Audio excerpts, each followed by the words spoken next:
بسم الله الرحمن الرحيم.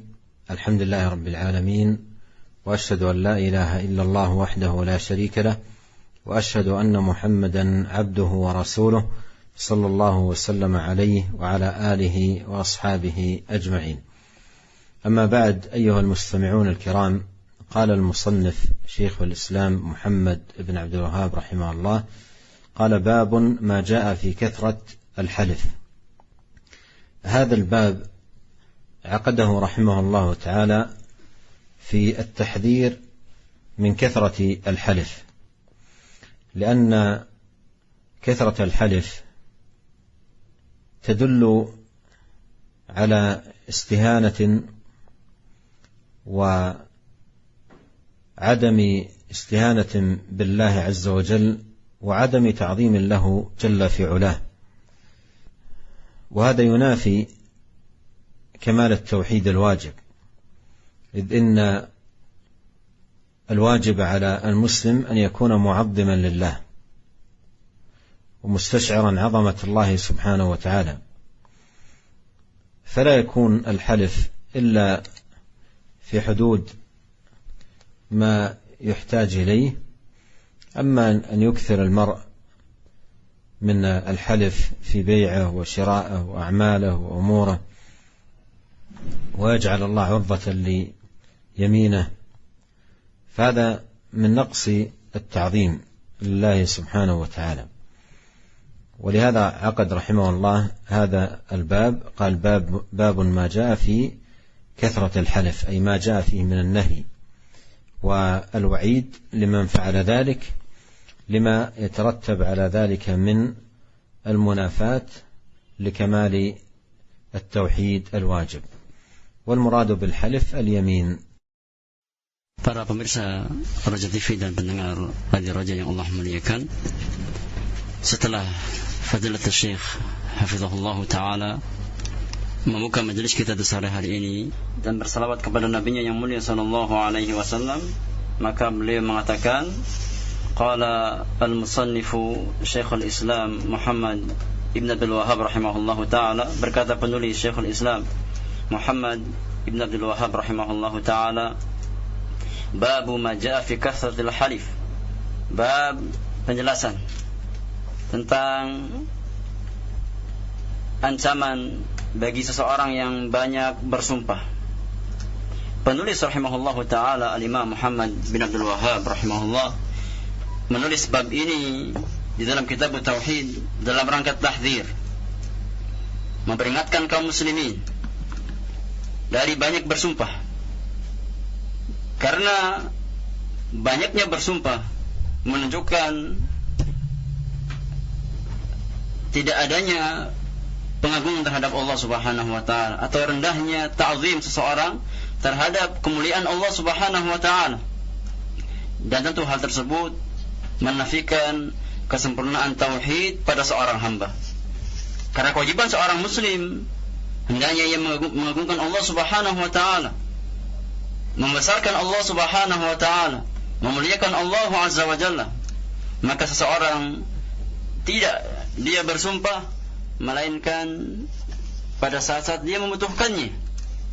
Adapun seseorang tatkala dia memperbanyak sumpah untuk hal-hal yang tidak diperlukan, ia jadikan sumpah tersebut setiap perkara hidupnya, di dalam berjual beli, di dalam setiap ucapannya, maka hal tersebut muncul karena ketidak adanya sifat ta'zim atau rendahnya sifat ta'zim orang tersebut terhadap kebesaran Allah Subhanahu wa taala. Oleh karena itu penulis rahimahullahu taala membawakan bab ini dan beliau menjelaskan tentang wa'id, ancaman bagi orang-orang yang melakukan hal tersebut, orang-orang yang menjadikan Allah Subhanahu wa taala sebagai barang dagangan mereka untuk melariskan jual beli mereka, atau orang-orang yang senantiasa menghiasi waktu-waktunya untuk bersumpah dengan nama Allah Subhanahu wa taala.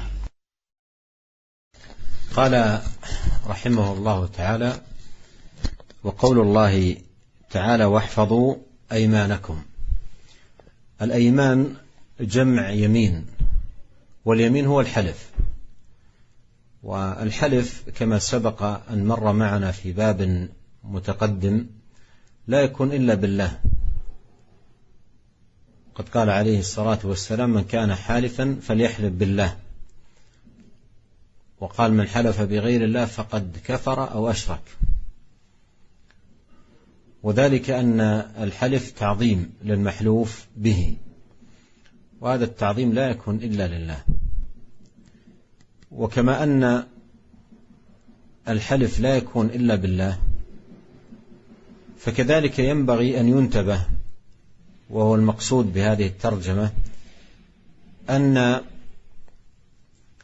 الحلف بالله كاذبا أو الإكثار من الحلف بالله عز وجل من غير مبالاة بهذا الأمر، فهذا يتنافى مع ما ينبغي أن يكون عليه المسلم من تعظيم لله سبحانه وتعالى، وهو يتنافى مع كمال التوحيد الواجب. ولهذا أورد رحمه الله قول الله عز وجل: واحفظوا أيمانكم. وقول احفظوا أيمانكم أي لا تحلفوا، كما جاء عن ابن عباس. وهذا فيه أن من حفظ اليمين أن لا يبادر المرء إلى الحلف ولا يسارع إليها ولا يكون مكثرا من الحلف، بل لا يكون الحلف إلا عند حاجة في مقام يسوغ فيه الحلف، دون مسارعة وعدم مبالاة، بل يحفظ يمينه. وكذلك من حفظ اليمين ألا يحنث إذا حلف، فهذا جاء عن السلف في معنى الآية، وأيضا جاء ما سبق وهو النهي عن الحلف والإكثار من الحلف. والقولان متلازمان، لأن كثرة الحلف مفضية إلى الحنث في اليمين، مفضية إلى الحلف في اليمين، إلى الحنث في اليمين. فالحاصل أن هذه الآية الكريمة فيها أمر بحفظ اليمين، ومن حفظ اليمين أن يحذر المرء من كثرة الحلف بدون مبالاة وبدون اهتمام، فهذا ولا شك يعد من نقص التعظيم لله عز وجل، وهو يتنافى مع كمال التوحيد الواجب. معاشر المسلمين أعزكم الله جميعا.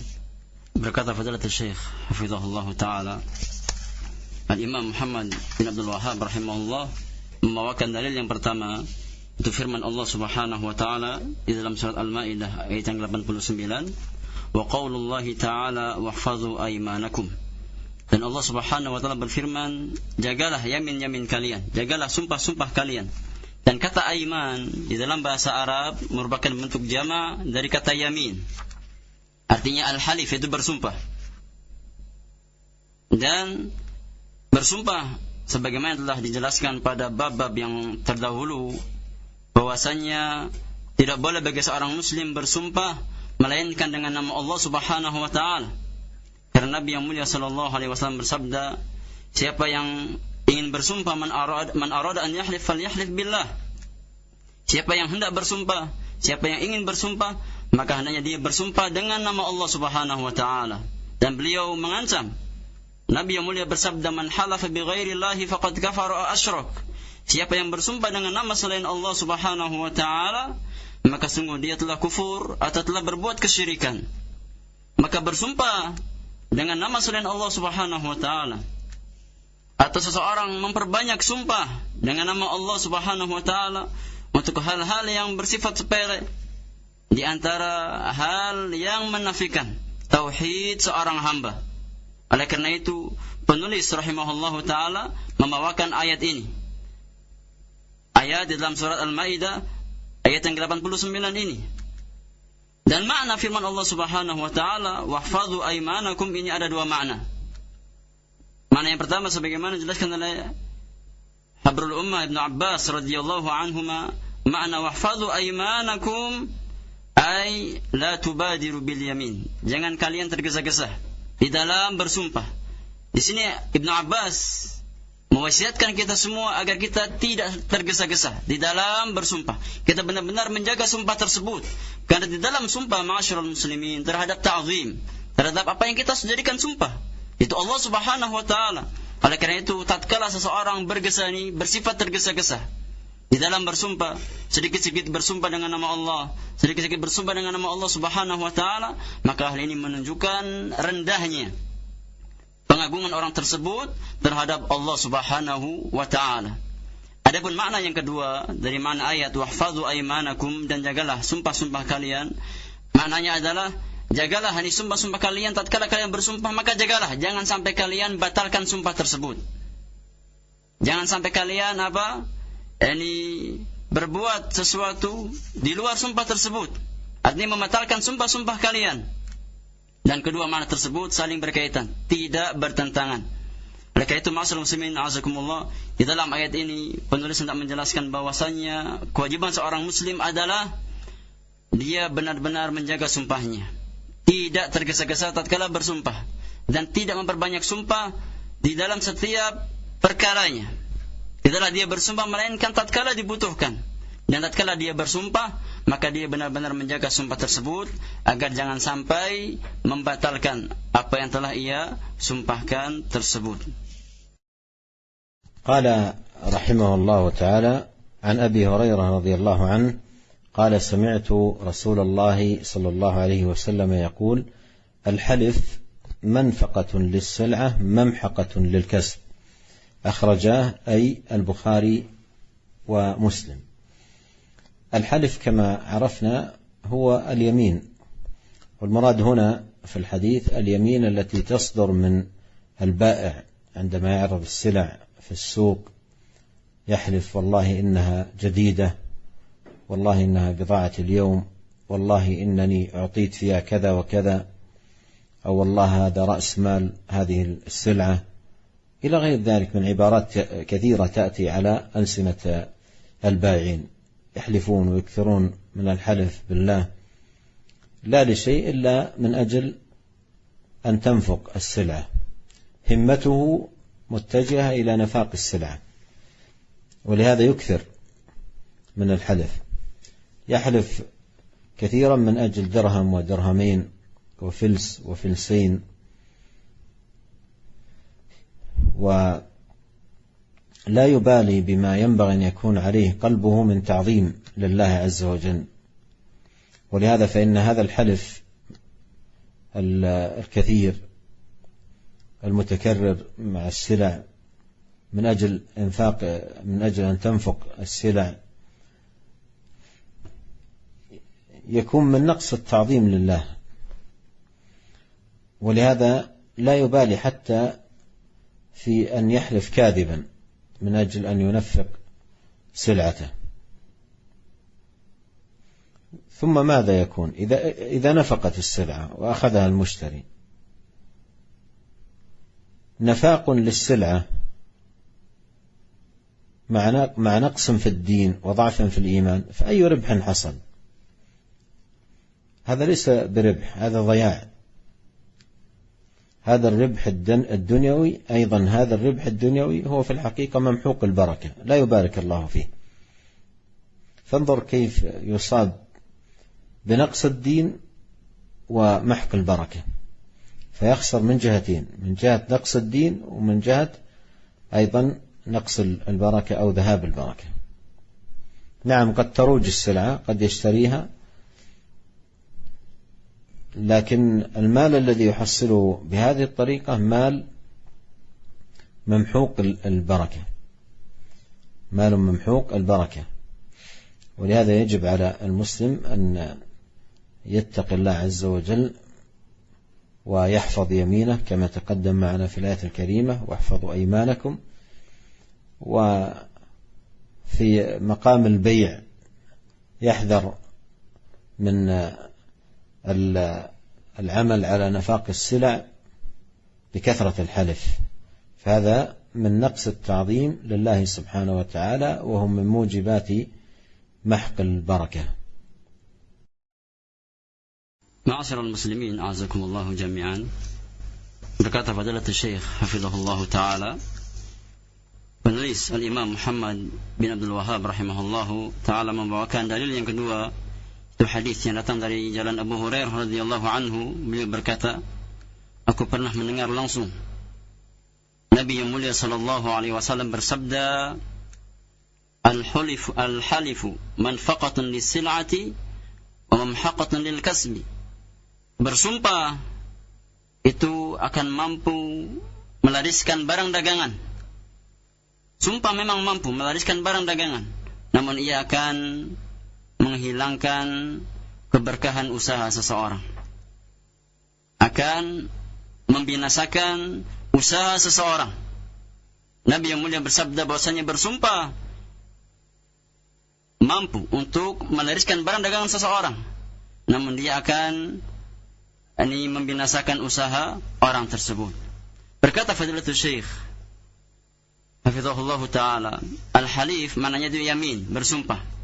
Dan yang dimaksud dengan yamin di sini, yamin di dalam hadis Nabi di sini adalah yamin atau sumpah yang keluar dari seorang penjual yang dia menjual barang dagangannya di pasar. Dia mengatakan bahwasanya ini adalah barang terbaik, modalnya sekian, harganya sekian, saya beli dengan harga sekian. Dengan tujuan apa? Tujuan tatkala dia bersumpah dengan nama Allah tersebut hanya dalam rangka melariskan barang dagangannya. Dia bersumpah dalam rangka mencari dunia semata. Tidak ada himmahnya, tidak ada keinginannya dari sumpah tersebut, melainkan perkara-perkara duniawi.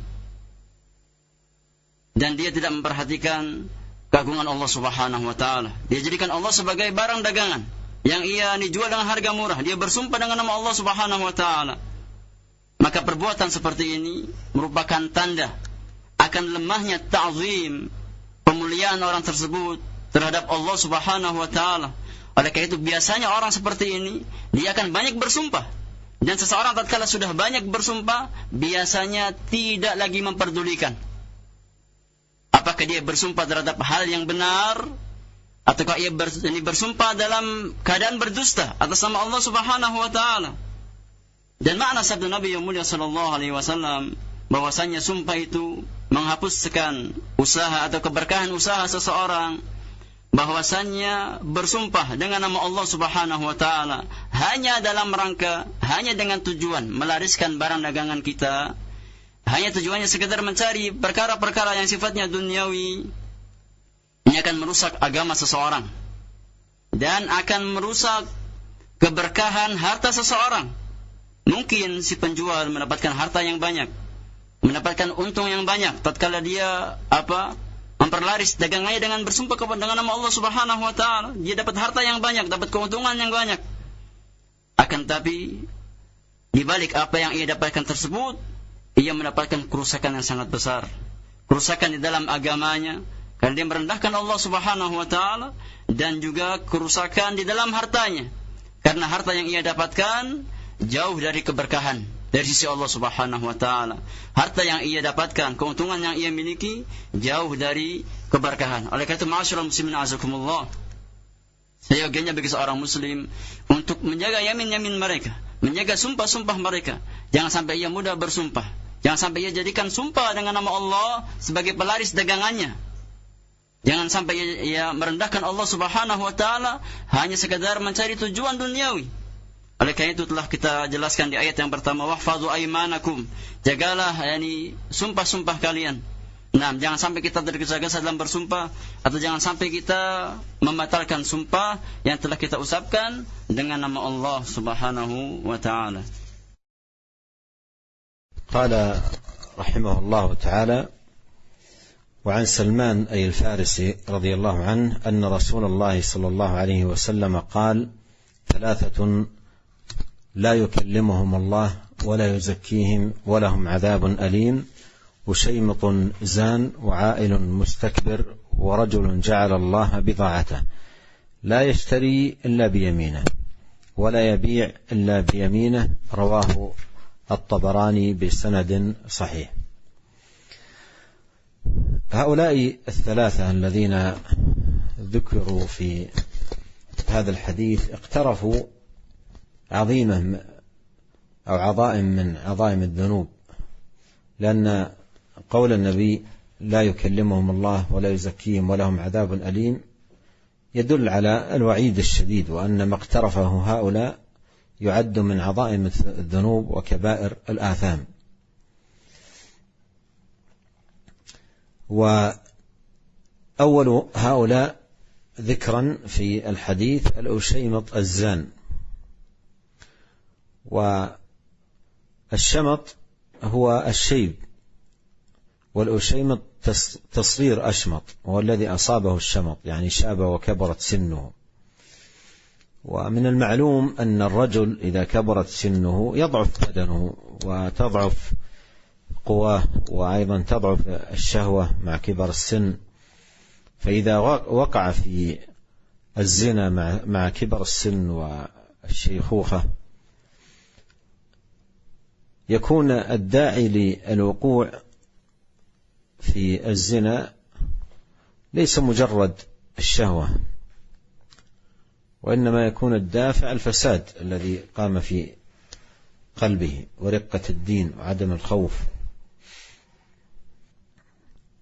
الشاب قد تطغى عليه الشهوة ويغلب وهو لا يعذر في ذلك، لكن ثمة شيء يدفعه. أما الشيخ الكبير فقد ضعف في بدنه في قواه، فهذا الدليل على فساد في القلب. وهذا يدل على أن المعصية الواحدة قد تتفاوت بحسب أحوال. فمثلا زنا الشيخ أعظم إثما من زنا الشاب، وكله إثم.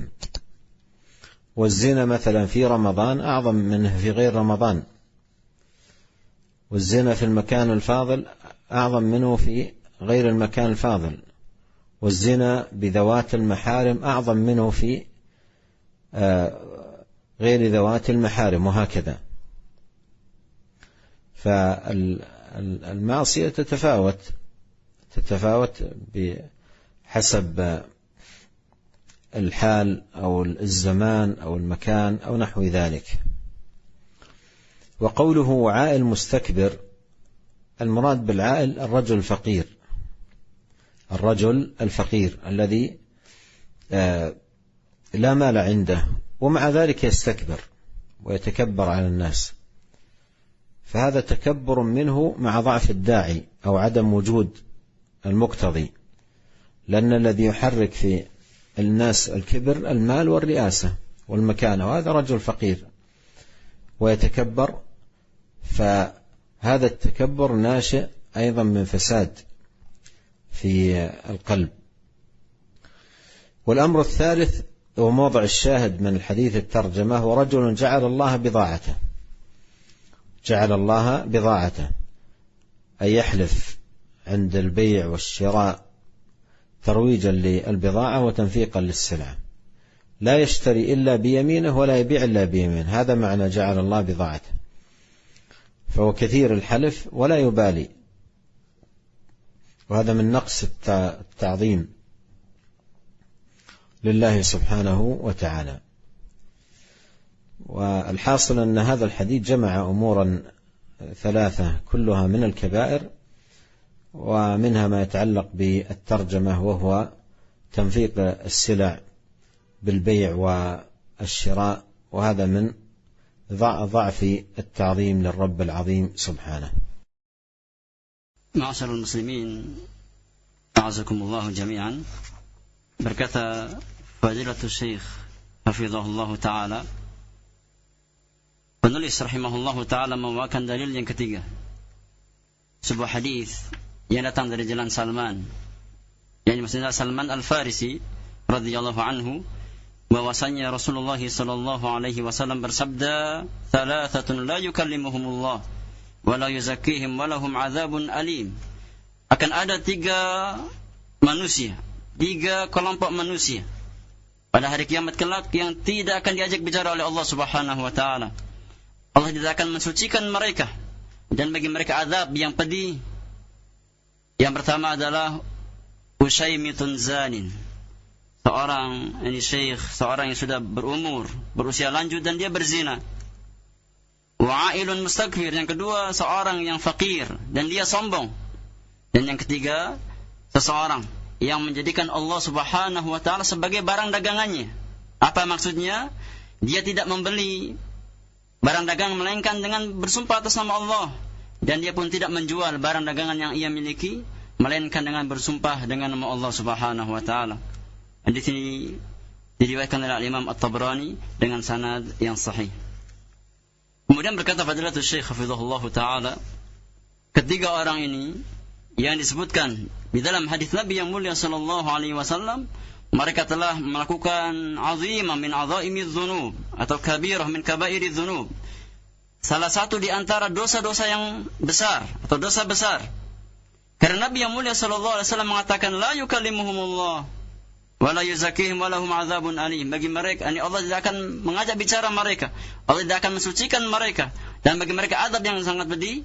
Ini dalil yang menunjukkan bahwasannya ketiga hal tersebut atau perbuatan-perbuatan tersebut masuk di dalam dosa besar.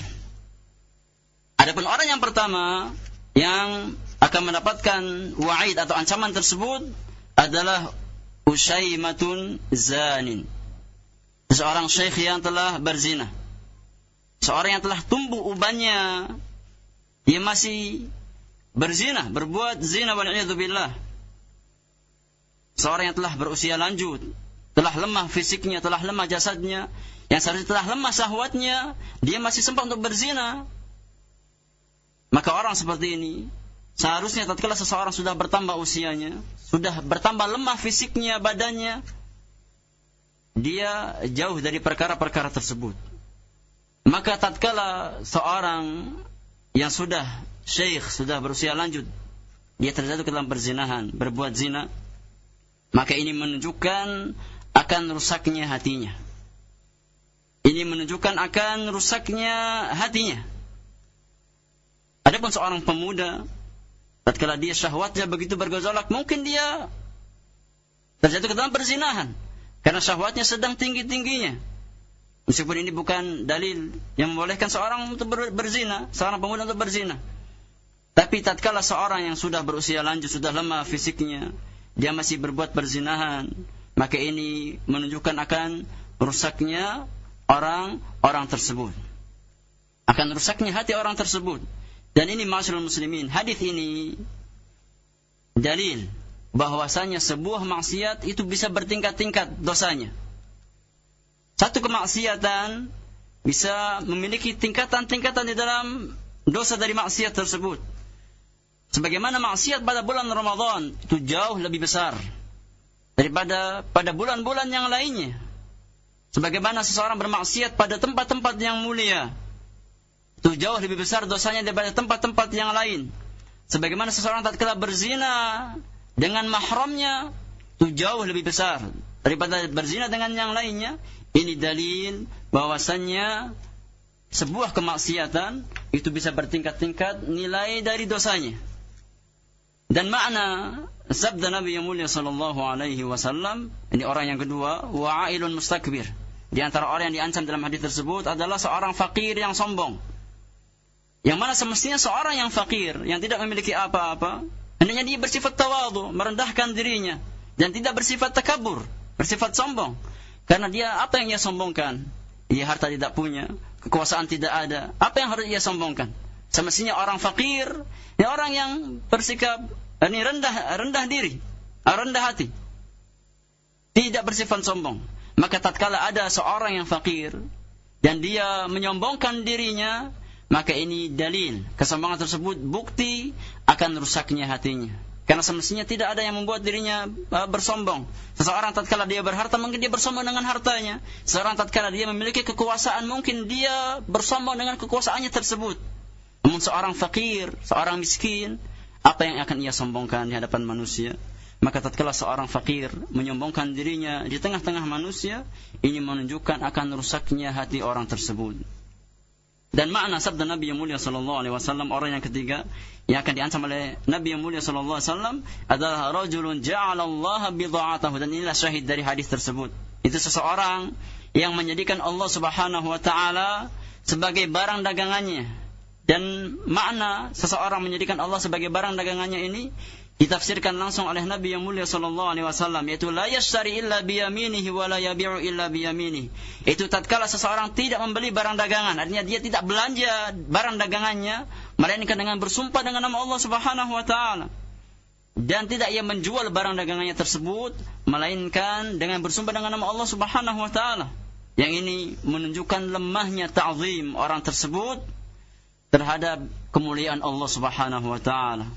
Karena seorang tatkala memperbanyak sumpah dengan nama Allah dalam rangka hanya sekadar mencari keuntungan dunia, ini tumbuh, ini muncul dari lemahnya ta'zim orang tersebut terhadap ini kebesaran Allah Subhanahu wa taala. Falhasil, kesimpulannya kata Fadilatul Syekh hafizahullah taala, bahwasanya hadis ini Nabi yang mulia mengumpulkan 3 di antara dosa besar, yang mana salah satu di antaranya berkaitan dengan bab yang kita bahas ini, yaitu yang ketiga, ini seseorang yang menjadikan Allah Subhanahu wa taala sebagai barang dagangannya. Artinya dia bermudah-mudahan untuk bersumpah, atau dia bersumpah hanya dalam rangka mencari keuntungan duniawi semata.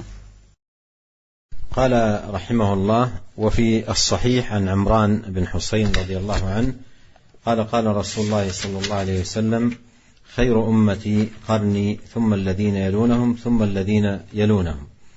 قال عمران: فلا أدري أذكر بعد قرنه 2 أو 3. ثم إن بعدكم قوم يشهدون ولا يستشهدون ويخونون ولا يؤتمنون وينذرون ولا يوفون ويظهر فيهم السمن. هذا الحديث حديث عمران أولا فيه فضل القرون المفضلة، قرن الصحابة ثم قرن التابعين ثم قرن تابع التابعين. قد قال ابن تيمية رحمه الله: اتفقت الروايات على ذكر الصحابة والتابعين وتابعيهم، وهم القرون 3. الحاصل أن هذا فيه خيرية القرون الأولى، وإذا كانت فيهم هذه الخيرية فإن الواجب على من بعدهم أن يتبعهم وأن يسير على نهج هؤلاء الأخيار والذين اتبعوهم بإحسان. ثم قال عليه الصلاة والسلام: ثم إن بعدكم قوم يشهدون ولا يستشهدون. يشهدون ولا يستشهدون، أي يجي بعدكم قوم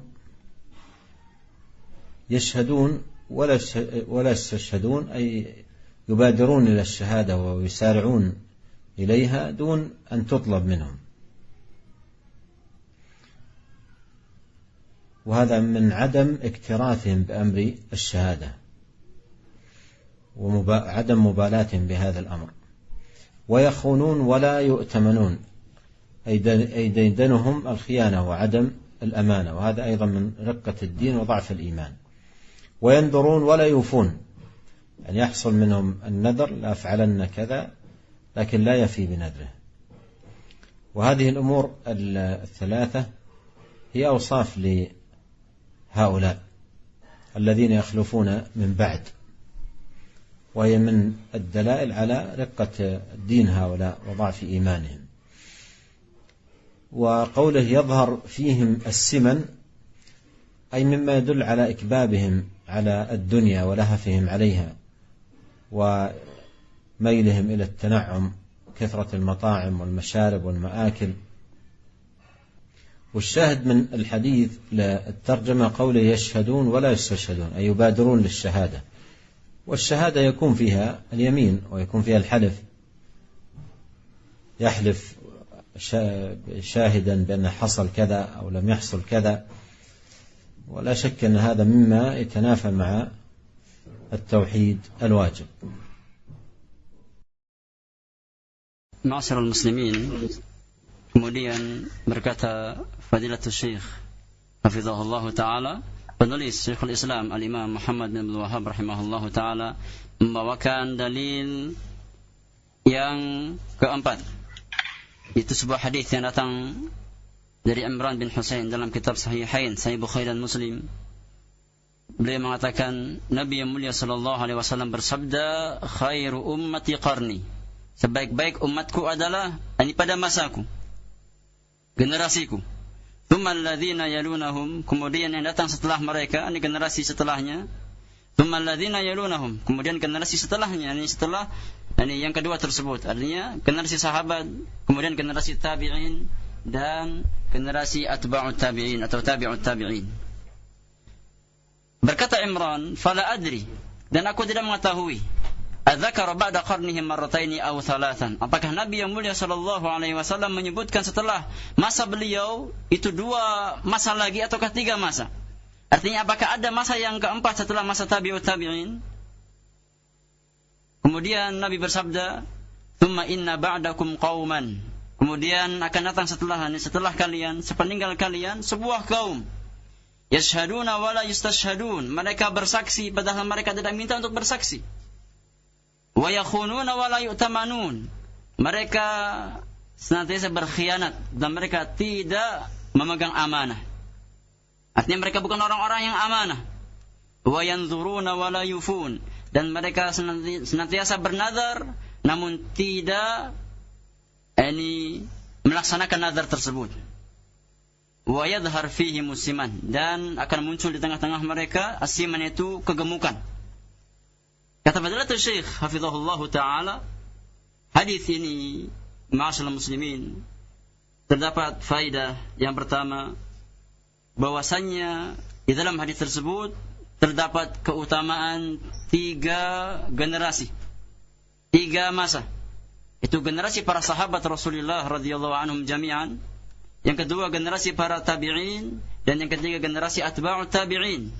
Oleh karena itu Syekhul Islam Ibnu Taimiyah rahimahullahu taala pernah mengatakan, ittafaqatir riwayatu ala dzikri sahabati wat tabi'in wa atba'it tabi'in. Seluruh riwayat-riwayat yang datang dari para a'immah bersepakat bahwasannya telah disebutkan keutamaan 3 generasi tersebut. Itu generasi sahabat, generasi tabi'in, dan generasi tabi'ut tabi'in. Oleh karena itu kata Fadilatul Syekh hafizahullah taala, tatkala kita mendapatkan keutamaan dari 3 generasi tersebut, maka kewajiban bagi orang-orang yang datang setelah mereka adalah ittiba', berittiba' kepada manhaj mereka, mengikuti mereka. Karena ini di antara faedah dari kita memahami hadis tersebut. Tatkala kita mengetahui bahwasannya masa sahabat, masa tabi'in, masa tabi'ut tabi'in merupakan masa-masa terbaik, maka kewajiban seorang muslim yang datang setelah masa mereka adalah berjalan di atas jalan mereka. Kemudian kata Nabi yang mulia sallallahu alaihi wasallam, "Tsumma inna ba'dakum qauman yashhaduna wa la yustashhadun." Akan datang sepeninggal kalian sebuah kaum yang mana mereka bersaksi padahal mereka tidak diminta untuk bersaksi. Maka ini dalil yang menunjukkan akan lemahnya keimanan mereka. Begitu pula dalil akan lemahnya ta'zim mereka terhadap Allah Subhanahu wa taala. Karena ma'asyiral muslimin, tatkala seseorang bersaksi, secara otomatis dia akan bersumpah. Tatkala dia bersaksi, secara otomatis dia akan bersumpah. Maka tatkala seseorang bersifat musarah, tergesa-gesa di dalam bersumpah, dia tidak diminta bersaksi, lalu dia bersaksi, maka ini dalil yang menunjukkan akan lemahnya iman yang ada pada dirinya dan lemahnya ta'zim orang tersebut terhadap kebesaran Allah Subhanahu wa taala. Dan makna sabda Nabi yang mulia sallallahu alaihi wasallam, wa yakhunun wa la yu'tamanun, di antara ciri-ciri orang-orang yang datang di akhir zaman itu orang-orang yang berkhianat, senantiasa berkhianat, memiliki sifat khianat dan tidak ada amanahnya, tidak memiliki amanah. Ini juga dalil akan lemahnya keimanan pada orang tersebut. Karena di antara sifat seorang mukmin adalah sahibul amanah, memegang amanah dan tidak berkhianat. Kemudian sabda Nabi yang mulia sallallahu alaihi wasallam, wa yanzuruna wa la yufun, di antara ciri-ciri mereka itu mereka senantiasa bernazar namun tidak melaksanakan nazar yang mereka lakukan, nazar yang telah mereka azamkan. Ini juga dalil akan lemahnya iman mereka. Kemudian kata Syekh, makna sabda Nabi wa yadhhar fihi musliman, dan akan nampak di tengah-tengah mereka kegemukan, artinya akan muncul di akhir zaman orang-orang yang mana keinginan mereka, yang mana perhatian mereka hanya sekedar makan dan minum, hanya sekedar permasalahan dunia. Tidak ada yang ia pikirkan melainkan makan dan minum. Tidak ada yang mereka pikirkan melainkan menggemukkan badannya. Bagaimana ini badannya sehat, tidak memikirkan hatinya. Ini akan muncul orang-orang seperti ini akhir zaman, yang mana ia hanya memperhatikan sebatas penampilan zahir, penampilan lahiriahnya saja, tanpa memperhatikan penampilan batinnya atau hatinya. Dan syahid dari hadis ini, ma'asyiral muslimin, adalah sabda Nabi yang mulia, yashhaduna wa la yustashhadun. Itu kaum yang mereka bersaksi padahal tidak diminta untuk bersaksi, padahal persaksian tersebut dibangun di atas sumpah. Oleh karena itu, tatkala seseorang bersifat tergesa-gesa tatkala dia bersaksi padahal tidak diminta untuk bersaksi, ini dalil akan lemahnya iman orang tersebut dan rendahnya ta'zim dia terhadap Allah Subhanahu wa taala. قال رحمه الله: وفيه عن ابن مسعود رضي الله عنه أن النبي صلى الله عليه وسلم قال: خير الناس قرني ثم الذين يلونهم ثم الذين يلونهم ثم يجيء قوم تسبق شهادة أحدهم يمينه ويمينه شهادته. وهذا موطن الشاهد من الحديث، قوله تسبق شهادة أحدهم يمينه ويمينه شهادته، أي أن فيهم مسارعة إلى اليمين ومسارعة إلى الشهادة دون مبالاة ودون اهتمام، وهذا من رقة الدين وضعف الإيمان ومن عدم التعظيم لله سبحانه وتعالى. Kemudian, ma'asyiral muslimin azakumullah, penulis Al-Imam Muhammad bin Abdul Wahhab rahimahullahu taala membawakan dalil yang kelima. Beliau mengatakan wa fihi an Ibnu Abbas, dari Ibnu Mas'ud radhiyallahu anhu, bahwasanya Nabi yang mulia sallallahu alaihi wasallam bersabda, khairun nasi qarni, sebaik-baik manusia adalah pada masaku, itu generasi para sahabat Rasulullah sallallahu alaihi wasallam. Thumma alladhina yalunahum, kemudian generasi yang datang setelah para sahabat. Thumma alladhina yalunahum, dan generasi yang datang setelah at-tabi'in, itu tabi'ut tabi'in. Kemudian kata Nabi yang mulia, thumma yaji'u qaumun tasbiqu syahadatu ahadihim yaminahu, kemudian akan datang setelah mereka kaum yang mana sumpah-sumpah mereka mendahului persaksian mereka, atau persaksian mereka, syahadah mereka mendahului sumpah mereka, dan sumpah mereka mendahului persaksian mereka. Kata Fadilatul Syekh hafizahullah taala, sabda Nabi yang mulia sallallahu alaihi wasallam, tasbiqu syahadatu ahadihim yaminahu, akan mendahului persaksian mereka, yamin mereka. Artinya mereka bersaksi sebelum diminta untuk bersaksi. Sebelum disumpah mereka sudah bersaksi. Inilah syahid dari hadis atau dalil yang kelima ini. Atau mereka bersumpah sebelum mereka diminta untuk bersaksi. Maka ini dalil akan lemahnya agama mereka. Dalil akan lemahnya keimanan mereka. Karena mereka menjadikan persaksian mereka terkadang sebelum diminta bersaksi dia sudah bersaksi, atau sebelum diminta bersumpah dia sudah bersumpah. Maka ini menunjukkan akan kelemahan orang tersebut, dan inilah syahid dari dalil yang kelima ini. Qala rahimahullah ta'ala fi khatimati hadha al-bab, qala Ibrahim kanu yadribunana على الشهادة والعهد ونحن صغار. قال كانوا يضربوننا على الشهادة. إبراهيم هو النخعي من علماء التابعين رحمه الله. يضربوننا على الشهادة والعهد، أي أن يقول القائل في كلامه عهد الله إنه لكذا، أو أحلف بالله إنه لكذا، أو أشهد بالله إنه لكذا، فكانوا يضربونهم وهم صغار أي نهيا لهم عن ذلك.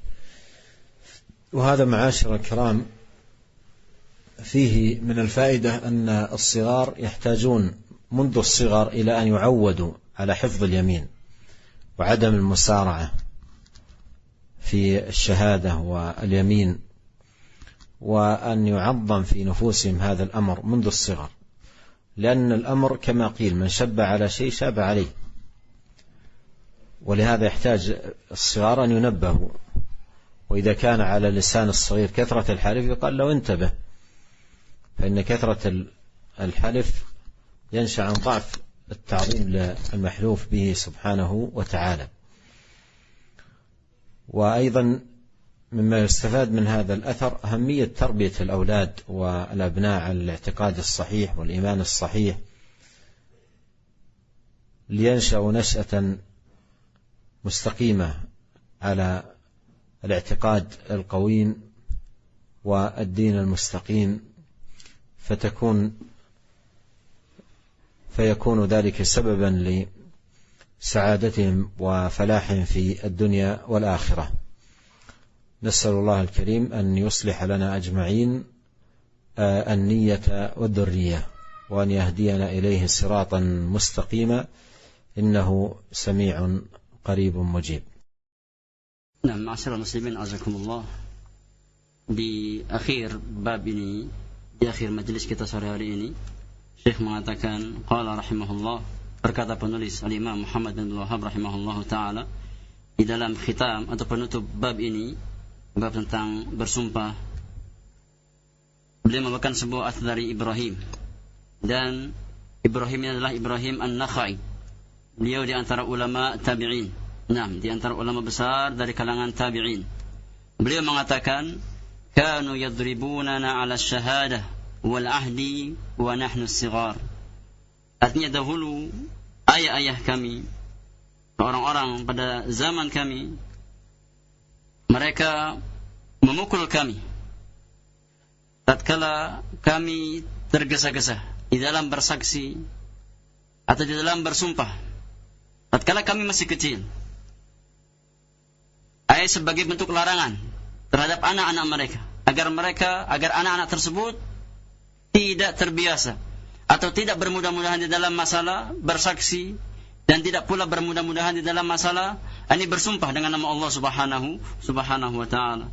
Maka di dalam athar ini ma'asyiral muslimin terdapat faedah yang sangat besar, bahwasanya anak-anak kecil, anak-anak kita selayaknya, seyogianya dibiasakan untuk menjaga sumpah-sumpah mereka, agar mereka menjaga sumpah-sumpah mereka.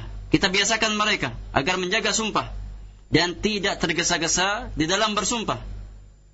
Karena sebagaimana sebuah pepatah mengatakan, siapa yang tumbuh di atas sesuatu maka dia akan berjalan di atasnya. Nah, tatkala seorang anak tumbuh di atas sebuah kebiasaan, maka kebiasaan inilah yang terus akan ia jalankan. Oleh karena itu, sikap seorang muslim, orang tua muslim, hendaknya ia membiasakan anaknya untuk menjaga sumpahnya, dan membiasakan anaknya agar tidak tergesa-gesa di dalam bersumpah. Dan di antara faedah dari athar tersebut, faedah yang besar juga adalah seyogianya bagi seorang muslim atau orang tua muslim untuk mentarbiyah anak-anaknya, untuk mendidik anak-anaknya dengan tarbiyah Islamiyah sahihah, dengan tarbiyah pendidikan Islam yang benar. Karena ma'asyiral muslimin, dengan tarbiyah inilah generasi Islam akan tumbuh di atas as-siratal mustaqim, di atas jalan yang lurus. Di tangan orang tua lah tatkala mereka mentarbiyah anak-anaknya dengan tarbiyah yang benar, di atas sunnah Nabi yang mulia sallallahu alaihi wasallam, maka mereka akan tumbuh menjadi generasi yang istiqamah, komitmen di atas jalan Allah subhanahu wa ta'ala, di atas syariat Allah subhanahu wa ta'ala. Dan dengan cara inilah anak-anak kita kelak akan mendapatkan kebahagiaan mereka. Begitu pula kita semuanya, baik di dunia ataupun di akhirat. Dengan demikian kita telah selesai dari pembahasan bab ini, bab tentang bersumpah dengan nama Allah subhanahu wa ta'ala. Semoga Allah Subhanahu wa taala memberikan kita taufik untuk bisa berjalan di atas jalan yang hak, bisa mengamalkan ilmu yang kita pelajari. Wallahu taala a'lam bissawab. Nah, kami ucapkan terima kasih untuk Fadilatul Syekh yang telah menyampaikan pelajaran yang penuh manfaat di kesempatan sore hari ini. Ikhwatal Islam, masih ada 5 menit ke depan untuk kita mengajukan pertanyaan. Datang dari pendengar kita melalui pesan singkat. Assalamualaikum warahmatullahi wabarakatuh. Ya Fadilatul Syekh, mohon nasihat dari Syekh, bagaimanakah bertaubat dari perbuatan kami yang dulu mudah bersumpah atas barang dagangan kami yang menzalimi pembeli-pembeli kami, dan hasil perdagangan tersebut menjadi darah daging dari anak-anak kami. Mohon nasihat dari Syekh. قبل الإجابة على هذا السؤال أحب أن أنبه أن هذا السؤال يدل على حسن استفادة السائل وفقه الله ووفق الجميع من هذا الباب العظيم الذي عقده الإمام المصلح محمد بن عبد الوهاب رحمه الله تعالى في كتابه التوحيد.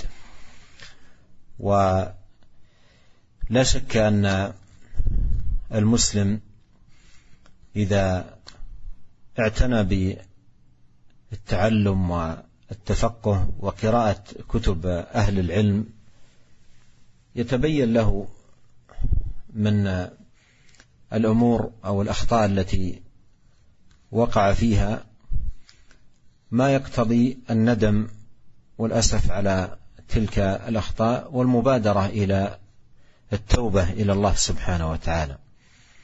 وسؤال السائل الكريم وفقه الله سبحانه وتعالى يدل على هذا المعنى، وأنه إن شاء الله من المنتفعين بهذا العلم، وهذا من أمارات الخير وعلامات التوفيق بإذن الله سبحانه وتعالى. وأبشر السائل وكل سامع أن باب التوبة مفتوح مهما عظم الذنب ومهما كبر الجرم. قد قال الله سبحانه وتعالى: قل يا عبادي الذين أسرفوا على أنفسهم لا تقنطوا من رحمة الله إن الله يغفر الذنوب جميعا إنه هو الغفور الرحيم.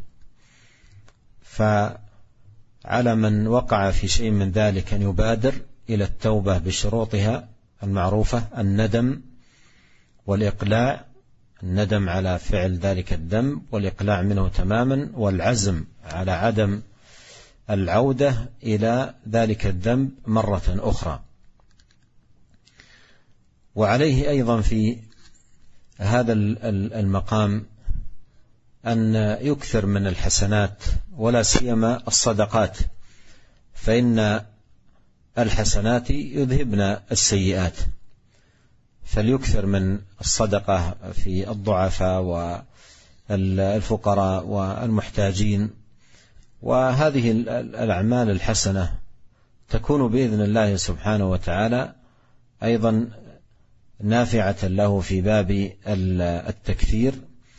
وإذا كانت هناك حقوق بينة استلبت من الآخرين، كأن يكون مثلا أخذ بيتا أو شيئا بالحلف الكاذب والأيمان الكاذبة وادعى له ما ليس له، فالواجب عليه، وهذا من تحقيق التوبة، أن يعيد الحقوق إلى أهلها والمال إلى أصحابه.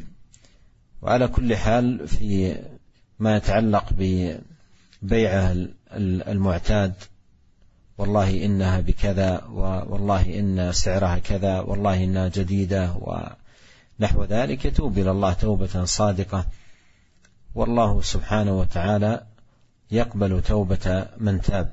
وأسأل الله عز وجل الكريم أن يتوب على أخينا السائل وعلينا أجمعين، وأن يتقبل توبتنا، وأن يغسل حوبتنا، وأن يغفر زلتنا، وأن يثبتنا على الحق والهدى، إنه سميع قريب. وإلى لقاء آخر، والسلام عليكم ورحمة الله وبركاته. وعليكم السلام ورحمة الله وبركاته. جزاكم الله khairan. Ma'asyiral mustami'in, para pendengar sekalian yang Allah muliakan, Fadilatul Syekh hafizahullah taala menjawab pertanyaan ini dengan jawaban yang indah. Beliau mengatakan bahwasanya sebelum saya menjawab pertanyaan penanya, saya ingin menegaskan suatu hal. Bahwasanya soal, ada pertanyaan yang datang dari saudara kita ini menunjukkan akan bahwasanya beliau benar-benar memperhatikan apa yang kita pelajari di sore hari ini. Dia mengambil faedah dari apa yang dituliskan oleh Syekhul Islam Muhammad bin Abdul Wahhab dalam kitab yang mulia, yaitu Kitab Tauhid. Dan ma'asyiral muslimin azakumullah, ini orang atau seseorang tatkala ia memperhatikan kitab-kitab para ulama, maka mereka akan mendapatkan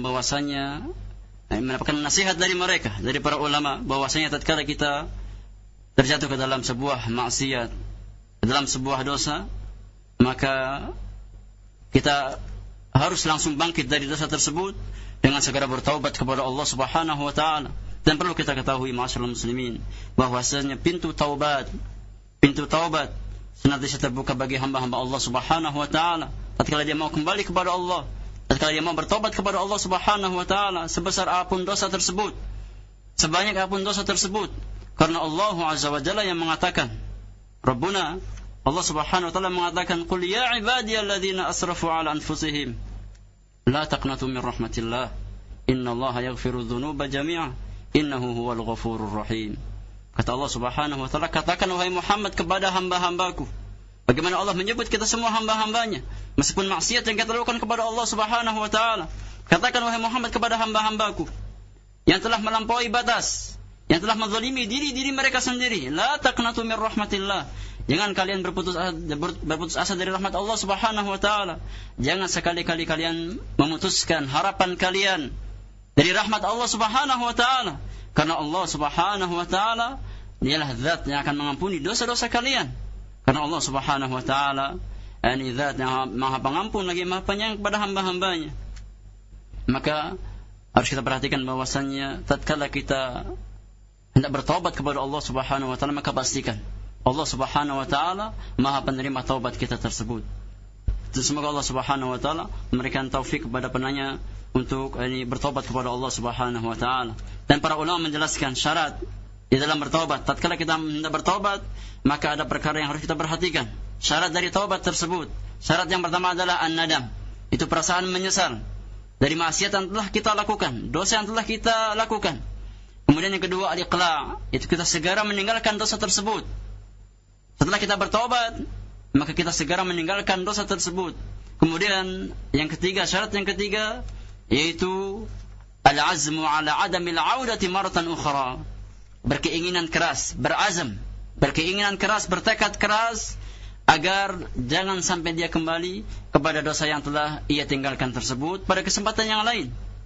Ini di antara syarat-syarat taubat kepada Allah Subhanahu wa taala sebagaimana dijelaskan oleh para ulama kita rahimahumullahu taala. Dan kata Syekh hafizahullah taala, pada kesempatan kali ini hendaknya si penanya memperbanyak kebaikan, memperbanyak amal saleh, terutama bersedekah dari harta yang ia miliki. Karena sesungguhnya kebaikan-kebaikan seseorang akan menghapuskan keburukan. Innal hasanati yudhibna sayyi'at. Sebagaimana firman Allah Subhanahu wa taala bahwasanya kebaikan-kebaikan, amal-amal saleh akan mampu menghapuskan keburukan-keburukan kita.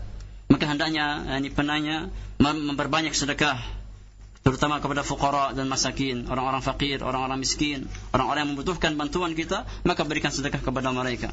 Dan apabila ada hak yang kita tahu, kita ambil hak orang lain dengan tanpa hak. Seperti seseorang mengambil rumah orang lain dengan tanpa hak, dengan sebab sumpah palsu.